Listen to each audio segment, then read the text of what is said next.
نکاح کی وجہ سے پاک دامانی آتی ہے، عزت کی زندگی ملتی ہے اور اللہ کو راضی کرنے والی زندگی ہوتی ہے۔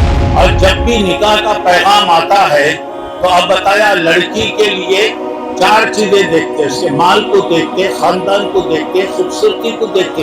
اللہ کے نبی نے فرمایا تم دین کو دیکھو، ساری چیزیں وہاں پر آ جائیں۔ جو آیتیں پڑھی جاتی ہیں اس میں کہا جاتا تم اللہ سے ڈرو، تم اللہ سے ڈرو، تم اللہ سے ڈرو۔ کیوں ایسے وقت میں، شادی کے وقت میں کیوں بار بار یہ کہا جا رہا؟ تمہارے ماں باپ کا، بھائی بہنوں کا، رشتہ داروں کا، دوستوں کا حق ہے، ایک نیا حق تم پر آ رہا، وہ تمہاری بیوی کا حق ہے۔